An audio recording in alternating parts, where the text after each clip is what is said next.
Video like जरूर कर लीजिए और ऐसे वीडियो लगातार फ्री में पाने के लिए चैनल को तुरंत सब्सक्राइब कर लीजिए और बेल आइकन को जरूर टैप कर लीजिए ताकि आगे भी सारे वीडियो आपको मिलते रहे। यूट्यूब में फॉलो करते हैं तो प्लीज ये वाला फ्री टेलीग्राम चैनल जरूर ज्वाइन कर लीजिएगा। सारे नोटिफिकेशन सारे अपडेट यहीं पे आते हैं, ध्यान रखिए। फ्रेंड्स, मेरा नाम है वैभव और आप लोग देख रहे हैं UPPSC best online coaching YouTube channel. दोस्तों, आज के इस वाले सेशन में हम लोग 780 पेजेस को जो कवर अप कर रहे थे उसी में आगे बढ़ेंगे। अभी तक जो हमने कवर अप किया था वो था आपका इंदस रिवर सिस्टम। आज हम करेंगे गंगा रिवर सिस्टम और उसके आगे जो और दिया हुआ है यमुना रिवर सिस्टम, उसको भी कवर अप करने की कोशिश करेंगे। ठीक है, सो अगर आप लोग यहाँ पर अभी तक नहीं जुड़े हैं इस सीरीज़ में तो ज़रूर जुड़िए, बहुत इंपॉर्टेंट है, आपको बहुत बेनिफिट कर देगा हर एक एग्ज़ाम में। सो आइए शुरू करते हैं आज के अपने सेशन को। अब यहाँ पर जो हमारा टॉपिक है वो क्या है आपका, गंगा नदी तंत्र। अपनी द्रोणी और सांस्कृतिक महत्व दोनों के दृष्टिकोण से गंगा भारत की सबसे महत्वपूर्ण नदी है। ठीक है, अब ये नदी जो है उत्तराखंड राज्य के उत्तरकाशी जिले के गौमुख के निकट गंगोत्री हिमनद से 3900 मीटर की ऊंचाई से निकलती है। तो बेसिक पॉइंट आपको क्या याद रखना है कि कहाँ से निकलती है, सोर्स क्या है। तो सोर्स है आपका गंगोत्री हिमनद। अब ये कहाँ पर है, ये है आपका गौमुख के निकट में। एग्जैक्टली कहाँ पर अगर हम कहें तो उत्तरकाशी जिले में। ठीक है, तो अगर आपसे इन केस आप उत्तराखंड पीसीएस का एग्जाम दें, आपसे वहाँ पर डिस्ट्रिक्ट पूछ ले तो उत्तरकाशी आपको याद रखना है, और स्पेसिफिक पूछे तो गौमुख के पास में गंगोत्री हिमनद या फिर ग्लेशियर। यहाँ यह भागीरथी के नाम से जानी जाती है। देवप्रयाग में भागीरथी और अलकनंदा जो है वो आपस में मिल जाती हैं, इसके बाद जो है गंगा नदी कहलाती है। तो यहाँ पर पॉइंट क्या याद रखना है, आपको याद रखना है कि देवप्रयाग। ठीक है, देवप्रयाग के बारे में ये क्वेश्चन कई बार पूछा भी गया है कि कौन कौन सी नदियाँ मिलती हैं, तो आपको पता होना चाहिए यहाँ पर भागीरथी, इसके अलावा अलकनंदा, ये दोनों यहाँ पर मिलती हैं। उसके बाद जो इनकी संयुक्त धारा है वो क्या कहलाती है, आपकी गंगा कहलाती है। अब गंगा जो है वो हरिद्वार में मैदानों में प्रवेश करती है। हरिद्वार से जो है मैदानी इलाके में आना गंगा का शुरू हो जाता है। गंगा द्रोणी केवल भारत में लगभग 8.6 लाख वर्ग किलोमीटर क्षेत्र में फैली हुई है। गंगा नदी भारत का सबसे महत्वपूर्ण अपवाह तंत्र यानी कि ड्रेनेज सिस्टम है। गंगा नदी के दाहिने किनारे की जो सहायक नदियां हैं ये अपने आप में बहुत इंपॉर्टेंट है। अब ये कौन कौन सी सहायक नदियां हैं ये आपको यहाँ पर पता होना चाहिए। अब ये है आपकी यमुना, सोन, पुनपुन और दामोदर। ये कहाँ से मिल रही हैं, इसके दाहिने किनारे से। वहीं अगर बाएं तट की बात करें तो बाएं तट से मिलने वाली जो नदियां हैं वो कौन कौन सी हैं, रामगंगा है, गोमती है, घाघरा है, गंडक है, कोसी है और महानदी है। तो ये इसके किधर से मिल रही हैं, बाएं तट से। सागर द्वीप के निकट यह नदी अंततः बंगाल की खाड़ी में जाकर मिल जाती है। यानी कि फाइनली कहाँ पर ट्रेन आउट हो रही है, बंगाल की खाड़ी में, ये आपको पता भी है। इसकी जो सहायक नदियां हैं दाईं और बाएं तट से, ये आपको ज़रूर एज इट इज़ याद रखना है। अब आगे बात करें कि यमुना ये गंगा की सबसे पश्चिमी और सबसे लंबी सहायक नदी है। तो एग्जामिनेशन में एग्जैक्टली ऐसा पूछा भी गया है कि सबसे पश्चिमी नदी जो गंगा की है सहायक नदी वो कौन सी है, या फिर सबसे लंबी नदी कौन सी है। तो ये आपको याद रखना है कौन सी है, यमुना है। इसका स्रोत क्या है, यमुनोत्री नदी सिस्टम, मतलब यमुनोत्री ग्लेशियर है। ठीक है, या फिर हिमनद है जो हिमालय के बंदरपूछ श्रेणी की पश्चिमी ढाल पर 6316 मीटर की ऊंचाई पर लोकेटेड है। प्रयाग इलाहाबाद में इसका गंगा के साथ में संगम होता है। प्रायद्वीपीय पठार से निकलने वाली चंबल, सिंध, बेतवा, केन इसकी दाहिने तट पर आकर मिलती हैं। तो ये सब किसकी ट्रिब्यूटरी हैं, ये हैं आपकी यमुना नदी की। इसमें चंबल, सिंध, बेतवा, केन ये सब दाहिने तट से मिल रही हैं। जबकि अगर हम हिंडन की बात करें, हम रिहंद की बात करें, हम सेंगर की बात करें या फिर हम वरुणा नदी की बात करें तो ये सब इसके बाएं तट से आकर इससे मिल रही हैं। इसका अधिकांश जल सिंचाई उद्देश्यों के लिए पश्चिमी और पूर्वी यमुना नहरों तथा आगरा नहर में आता है। आगे बात करें चंबल नदी की, तो चंबल नदी मध्य प्रदेश के मालवा पठार में महू के निकट निकलती है और उत्तरमुखी होकर एक महाखड्ड से बहती हुई राजस्थान में कोटा में पहुंचती है। तो ये क्वेश्चन पूछा जा चुका है कि भाई इसमें से कौन सी रिवर है जो कोटा नदी जो जिसके ऊपर बना हुआ है, मतलब कोटा जो शहर है वो पूरा बसा हुआ है, या फिर कौन सी नदी जो कोटा से निकल रही है। तो आपको याद रखना है चंबल रिवर।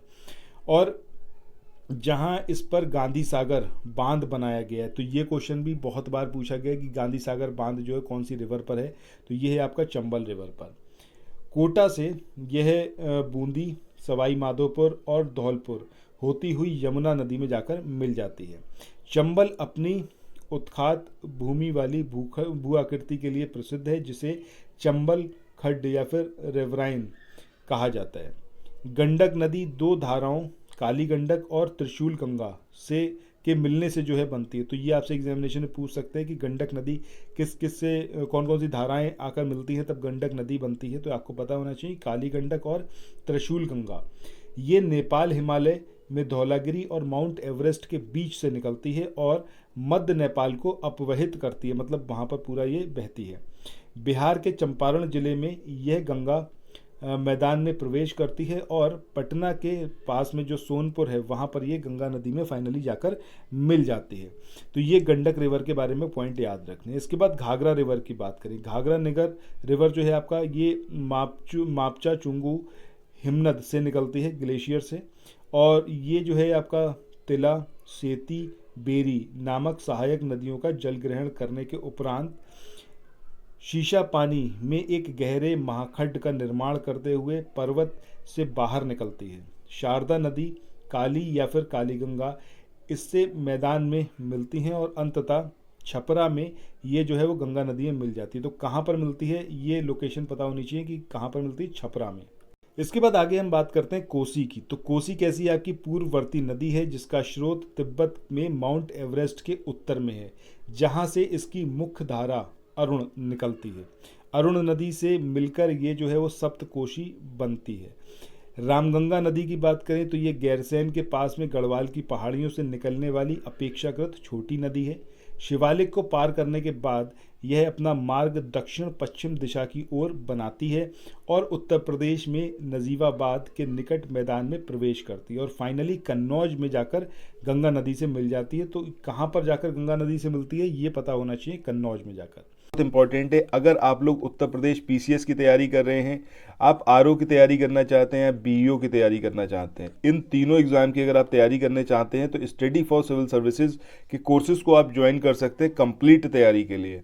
ये वन स्टॉप डेस्टिनेशन है, यहाँ पर आपको सब कुछ मिलेगा, जिसमें स्टडी मटेरियल रहेगा, टेस्ट सीरीज रहेंगी, पेड क्विज रहेंगी, सब कुछ आपको एक ही जगह पर मिलेगा और ये सब कुछ सफिशिएंट होगा आपके एग्जाम को क्रैक करने के लिए, एग्जाम को निकालने के लिए। लेटेस्ट ग्रुप स्टार्ट हो चुके हैं और उन ग्रुप में आपको एडमिशन लेने के लिए सिंपली जो ये नंबर मैं आपकी स्क्रीन पर लिख रहा हूँ, इन नंबर्स पर आप कॉल कर सकते हैं। 8564-880530 इस नंबर पर आप संपर्क कर सकते हैं। इसके अलावा 9696066089 इस नंबर पर कांटेक्ट कर सकते हैं या फिर आप 7523864455 इन तीनों में से किसी भी नंबर पर कॉल करके आप हमसे संपर्क कर सकते हैं और ये लेटेस्ट ग्रुप जो है इसमें आप एडमिशन ले सकते हैं।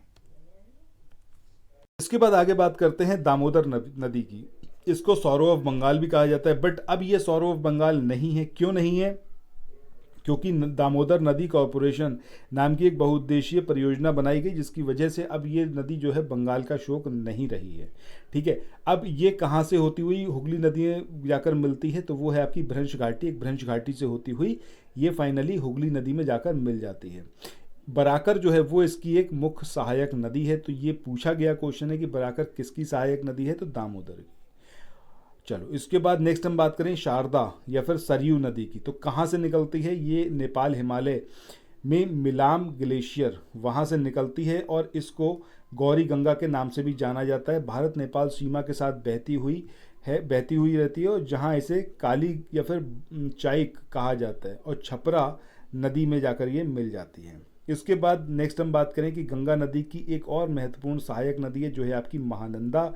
ये दार्जिलिंग पहाड़ियों से निकलती है और ये नदी पश्चिम बंगाल में गंगा के बाएं तट से मिलती है और या फिर कहा जाए तो आखिरी ये एकदम अंतिम छोर पर जाकर, इसके बाद कोई और सहायक नदी है नहीं है गंगा की।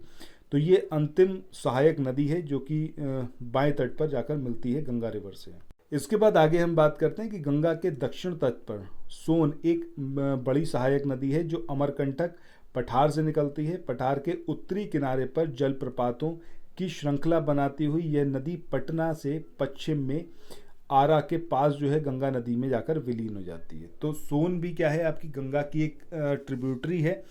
अमरकंटक की पहाड़ियों से ये निकलती है या फिर अमरकंटक पठार से ये निकलती है और फाइनली आरा में, जो कि बिहार का एक ज़िला है, वहाँ पर जाकर ये गंगा नदी में मिल जाती है। गंगा हरिद्वार से जो है मैदानी इलाकों में प्रवेश करती है। झारखंड की सीमा पर स्थित राजमहल की पहाड़ी के उत्तर की ओर प्रवाहित होती हुई पश्चिम बंगाल के फरक्का जो जगह है वहाँ से ये बांग्लादेश में फाइनली प्रवेश कर जाती है और वहाँ पर इसका नाम क्या हो जाता है, पद्मा, उस नाम से इसको जाना जाता है। अलकनंदा नदी चमेली, टिहरी और पौड़ी गढ़वाल जिलों से होकर बहती है। चमोली जिले की जो नगर पंचायत है बद्रीनाथ अलकनंदा के तट पर लोकेटेड है। आदि शंकराचार्य द्वारा स्थापित 4 पीठों में से एक है आपका बद्रीनाथ।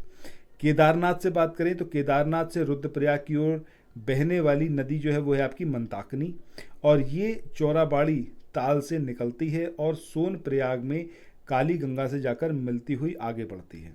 फाइनली केदारनाथ से रुद्रप्रयाग के मध्य जो है प्रवाहित होने वाली नदी कौन सी है, आपकी मंदाकिनी। इसके बाद नेक्स्ट हम बात करें कि रुद्रप्रयाग में मंदाकिनी और अलकनंदा, जो रुद्रप्रयाग में मंदाकिनी है वो अलकनंदा से मिलती है। केदारनाथ में मंदाकिनी नदी के तट पर ये लोकेटेड है केदारनाथ। कर्णप्रयाग में अलकनंदा नदी में पिंडर नदी जो है वो मिलती है। अलकनंदा शिवलिंग शिखर के उत्तर पूर्वी भाग में अलकापुरी स्थित सतोपंथ शिखर में हिमनद से निकलती है। हिमालय से निकलने वाली बहुत सी नदियां आकर गंगा में मिलती हैं, जिनमें से कुछ प्रमुख नदियां हैं वो है आपकी रामगंगा, शारदा, सरयू, मतलब शारदा या फिर सरयू कहें, घाघरा, इसके अलावा गंडक, कोसी और यमुना। ठीक है, इसके बाद आगे बात करते हैं कि जो ये यमुना नदी है ये हिमालय के यमुनोत्री ग्लेशियर से निकलती है, अभी इसको देखा है हमने, और ये गंगा के दाहिने किनारे के समानांतर बहती है और इलाहाबाद में गंगा नदी में मिल जाती है। शारदा नदी नेपाल हिमालय में मिलाम हिमानी से निकलती है और प्रारंभ में इसे गौरी गंगा बोलते हैं। भारत नेपाल सीमा पर इसे काली गंगा कहते हैं और उत्तर प्रदेश के बाराबंकी जिले में ये घाघरा से मिल जाती है। कोसी नदी नेपाल हिमालय से निकलकर गंगा नदी में मिल जाती है। प्रायः मार्ग बदलने की प्रकृति के कारण इसको जो है इसमें भीषण बाढ़ आती है और इसी वजह से इसे बिहार का शोक कहा जाता है कोसी को। गंडक नदी नेपाल हिमालय से निकलकर पटना के निकट सोनपुर में गंगा से मिल जाती है। त्रिवेणी नहर में गंडक नदी से पानी आता है, यह पश्चिम चंपारण जिले में स्थित है। इसके बाद रामगंगा नदी का उद्गम उत्तराखंड राज्य के पौड़ी गढ़वाल स्थित दूधा टोली श्रेणी में से होता है और यमुना नदी यमुनोत्री हिमनद के बंदरपूछ चोटी के पास उद्गमित हुई है और इसकी प्रमुख सहायक नदी कौन कौन सी है, चंबल है, बेतवा है और केन है। ठीक है, तो इसके साथ आज के इस वाले सेशन को यहाँ पर एंड करते हैं, फिर मिलते हैं अगले वीडियो में। तब तक के लिए प्रीवियस वीडियो ज़रूर देखिए और ये 780 पेजेस को कवर करने के लिए चैनल को तुरंत सब्सक्राइब करिए। Thank you so much.